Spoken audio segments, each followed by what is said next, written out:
Tin দেওয়া ছিল, বাচ্চারা এসে পড়তো, এনজিওর থেকে মাস্টাররা আসতো। আজকের সেই স্কুলটার জীর্ণ, ক্যামেরাম্যানকে বলবো, করে দিয়েছিল সেই স্কুলের আপনার টিন যেটাতে ছাওয়া ছিল সেটা আপনার আমফানে উড়ে যায়।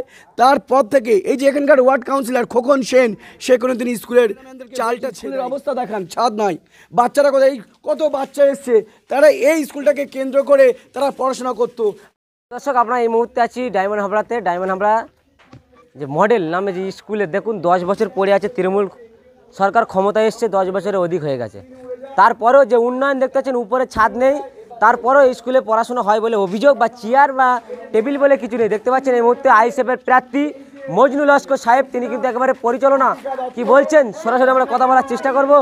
স্কুলের চালটা ছেয়েও দেয়নি, আর এখানকার দুলাল দাস এমএলএ বা এখানকার পৌরপিতা, সে একদিনের জন্য এই স্কুলের আমফানের এই ঝড়ে উড়ে যাওয়া এই কোনো দিন এখানে কোনো টিন লাগায়নি, বলে কোনো কাজ করেনি। একটু বলুন কি বল? যোগাযোগ নেই, আমফান ঝড়ে উড়ে গেছে, বাচ্চারা পড়াশোনা করতে পারে না, ওপারে যেদিকে কটা বাচ্চা চলে গেছে, এখন কোনো যোগাযোগ নেই। এইভাবে আছে, আপনারা দেখতে পারো, আমরা খুব কষ্ট আছে আমাদের।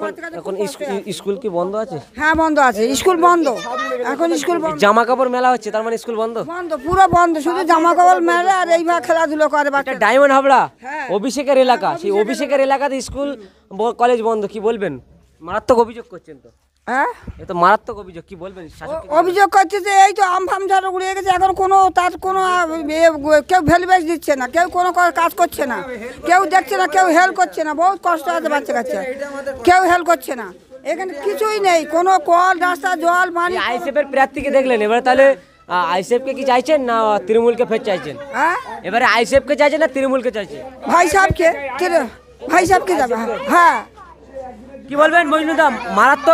মারাত্মক অভিযোগ উঠছে, আপনি ভোট প্রচারে আসলেন, ডায়মন্ড হাবড়ার প্রার্থী আইএসএফের পক্ষ থেকে, আপনাকে ভরসা করছে আগামী দিনের ভবিষ্যৎ আইএসএফের প্রার্থী মজনুল লস্কর। কি বলবেন? আপনার পিছনে বোর্ড নেই, স্কুলে যে লেখা বোর্ড থাকে, স্কুলের ভিতরে জামা কাপড় মেলা হচ্ছে। দেখুন, এখানে এই 16 বিঘা বস্তিতে 25,000 লোক থাকে, এখানে একটাও স্কুল নেই, সরকারি প্রাইমারি স্কুল নেই, কোনো স্কুল নেই, এখানে স্বাস্থ্যকেন্দ্র নেই। একটা স্কুল একটা বিদেশি সংস্থা বা এনজিওরা করে দিয়েছিল, সেই স্কুলের টিন দেওয়া ছিল, বাচ্চারা এসে পড়তো, এনজিওর থেকে মাস্টাররা আসতো।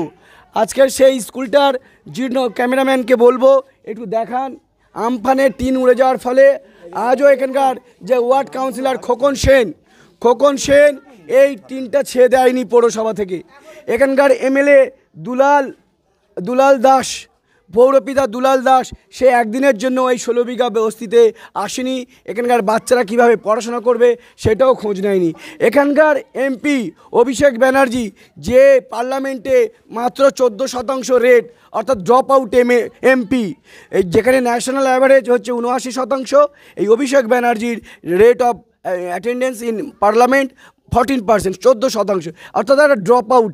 এই অভিষেক ব্যানার্জি কোনো দিনই 16 বিঘাতে ঢুকে দেখেনি, কারণ এখানে 20 থেকে 25,000 সংখ্যালঘু মুসলিমের বসবাস এবং কিছু আদিবাসী শিডিউল কাস্ট আছে, তাদের পড়াশোনা হতো এই স্কুল থেকে। এনজিওর একটা স্কুল করে দিয়েছিল, সেই স্কুলের আপনার টিন যেটাতে ছাওয়া ছিল সেটা আপনার আমফানে উড়ে যায়। তারপর থেকে এই যে এখানকার ওয়ার্ড কাউন্সিলর খোকন সেন, সে কোনো দিন স্কুলের চালটা ছেয়ে দেয়নি। এখানকার যে কাউন্সিলর দীপিকা দত্ত, সে কোনো দিন আসেনি। এখানকার যে পৌরপিতা দুলাল দাস, সে কোনো দিন আসেনি। এখানকার এমপি, দুবারের এমপি অভিষেক ব্যানার্জি, সে কোনো দিন এই স্কুলটার খোঁজ নেয়নি। তাহলে আমরা বারবার বলছিলাম, যাহা তৃণমূল তাহা বিজেপি, আর যাহা বিজেপি তাহা আরএসএস।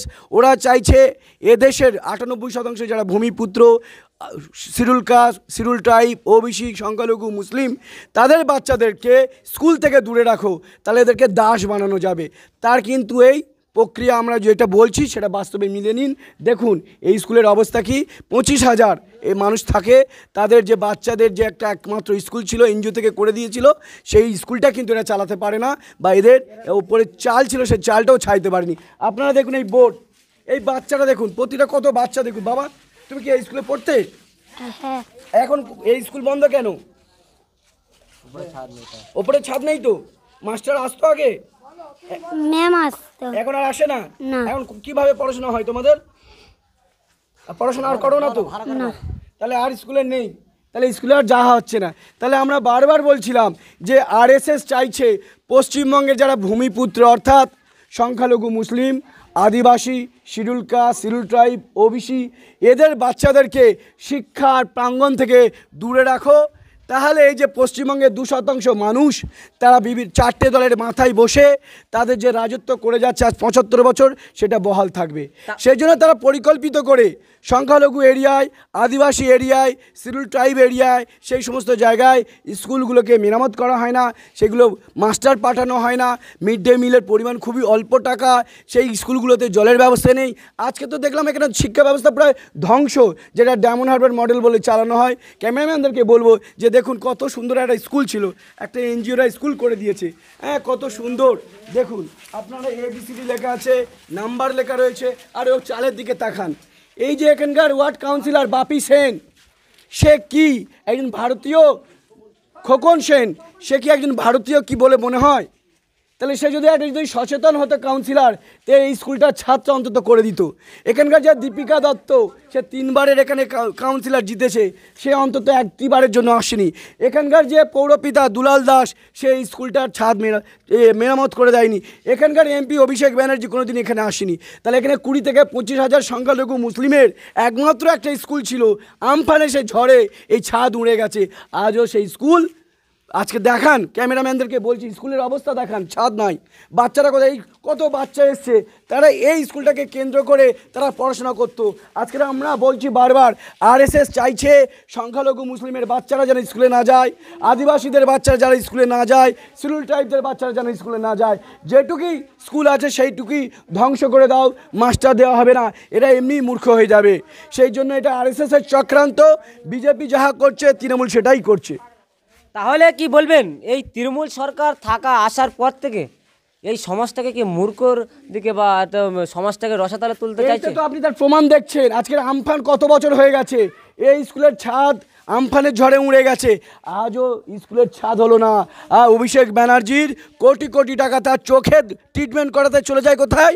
দুবাই, আমেরিকায়। একটা জানেন আমেরিকায় যাতায়াতের কত খরচ, দুবাইয়ে যাতায়াতের কত খরচ? সে তার পিসির স্বাস্থ্য ব্যবস্থাকে ঘৃণা করে। আজকে দেখলেন ডায়মন্ড হারবার মডেল, এখানে একটি মাত্র 25,000 সংখ্যালঘু এরিয়া, এটা আদিবাসীরা থাকে, তাদের একটি মাত্র স্কুলে এনজিওরা করে দিয়েছিল, সেই স্কুল চালাতে পারছে না। আর এটা ডায়মন্ড হারবার মডেল বলা হচ্ছে। ও একটা অপদার্থ ছাড়া আর কিছু নয়। একটা যে ওর পিসি মুখ্যমন্ত্রী, সি ইজ আনফিট, সাংবিধানিকভাবেও ও একেবারে আনফিট। ও সংবিধান বোঝে না, ও শুধু কি করছে, বিজেপিদেরকে ভয় দেখিয়ে মুসলিমদের কাছে ভোটটা নিচ্ছে। বিজেপিদের কোথায়? ওরা দুজন গুজরাটের অযোগ্য, একজন মোদি আর অমিত শাহ, এরা তো অযোগ্য, আনফিট। এদেরকে তাড়িপাড় বলেছে গুজরাট হাইকোর্ট, যে তাড়িপাড় মানে সমাজে বসার অযোগ্য। অমিত শাহকে বলেছে, হাইকোর্ট বলেছে তাড়িপাড় মানে সমাজে বসবাস করা যাবে না। সমাজে কারা বসবাস করে না? মানুষের যারা বনে জঙ্গলে থাকে, সেই বলেছে তাদেরকে। আর তাদেরকে গুজরাটের 26টা MP আর আমাদের বাংলায় 42টা MP, আমরা বাঘের বাচ্চা আর কুকুরের বাচ্চাকে দেখি আমাদেরকে ভয় দেখানো হচ্ছে, তাই না? যদি আপনাকে বলে বাঘের বাচ্চাকে কুকুরের বাচ্চা সামনে এনে দেয়, বলে ভয় কর ভয় কর, বাঘের বাচ্চারা ভয় করবে? করবে না। আজকের গুজরাটের 26টা MP আর বাংলার 42টা MP, আর আমরা ওই গুজরাটের 2 অপদার্থকে ভয় করব? কখনোই ভয় করব না। আমরা বুক চিতিয়ে লড়বো। লড়াই তো হবে বিজেপির সাথে। তৃণমূল তো কালো বিড়ালের মতো রাস্তা কেটে দিচ্ছে। ওদের আজকে ডায়মন্ড হারবার কেন্দ্রে কোনো মিটিং মিছিল করতে পারে না। অভিষেক কোনো জায়গায় একটা জনসভা করে দেখাক, ওই স্থানীয় লোকজনদের নিয়ে। ও মিটিং হওয়ার আগে দেখবেন বিভিন্ন জেলা থেকে বাস আসে, সেখান থেকে টাকা দিয়ে, মদ দিয়ে, অর্থ দিয়ে বাস বোঝাই করে ওর মিটিং মিছিল ভাড়ানো হয়। যে জায়গায় মিটিং করে সেই জায়গায় কোনো লোক ওর মিটিংয়ে আসে না। এ তো অর্থের সাহায্য করছে, মদের সাহায্য করছে। তো এটা ডায়মন্ড হারবারবাসী কোনো জায়গায় ওপেন মিটিং করতে পারেনি। যে কটা মিটিং করছে, একটা করলো এবারে, সে বিভিন্ন জেলা থেকে বাস ভরে লোক এনেছে। আপনারা ওই যে মিটিংয়ের আশেপাশে যে হোটেলগুলো, যে স্কুলগুলো যেগুলো আছে, তাদের খোঁজ নিন, রাত্রে কারা এসেছিল। কিছু দুষ্কৃতী ওদের মধ্যে এনেছে বিভিন্ন জেলা থেকে, আর বাইরের লোক। এই তো ঘটনা ঘটছে। আজকে দেখুন না, সংখ্যালঘু মুসলিমদের বাচ্চাদেরকে শিক্ষা থেকে দূরে রাখার জন্য স্কুলের হাল দেখুন, স্কুলের হাল দেখুন। আমরা জানি শিক্ষা না পেলে সে জাতি মূর্খ হয়ে যাবে, সে জাতি মূর্খ হয়ে গেলে দাস হয়ে যাবে। আজকে দেখুন এই অবস্থাটা দেখুন, আমার তো কান্না পাচ্ছে। ভারত সরকারের আমি চাকরি করেছি, ভারত সরকার পুরস্কার দিয়েছে, আর আজকে স্কুলের অবস্থা দেখে তো আমার বুক ফেটে কান্না আসছে।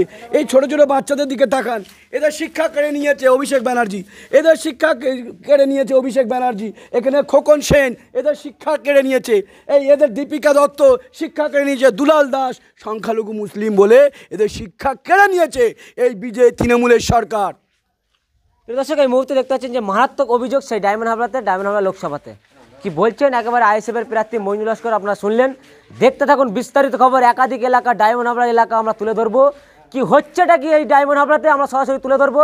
সত্যি তাহলে দেখতে পাচ্ছেন উপরে ছাদ নেই আর সাইডে বোর্ড নেই, সেটাই হচ্ছে স্কুল। বারংবার অভিযোগ হয়েছে ডায়মন্ড হাবড়া মডেল, সেই ডায়মন্ড হাবড়া মডেল আমরা চিহ্নিত করার জন্য আমরা তুলে ধরবো এই আইএসএফ বাংলার চ্যানেলের পক্ষ থেকে। জানেন ন্যাশনাল বড় বড় চ্যানেল আছে, তাও তা আপনারা খবর দেখতে পান না, কিন্তু আমরা কোনায় কোনায় এলাকার কোনায় কোনায় গিয়ে আমরা এই চ্যানেলের খবর তুলে ধরার চেষ্টা করবো, একাধিক এলাকাতে হচ্ছেটা কি। সরাসরি দেখতে থাকুন বিস্তারিত খবর আইএসএফ বাংলার পর্দায়।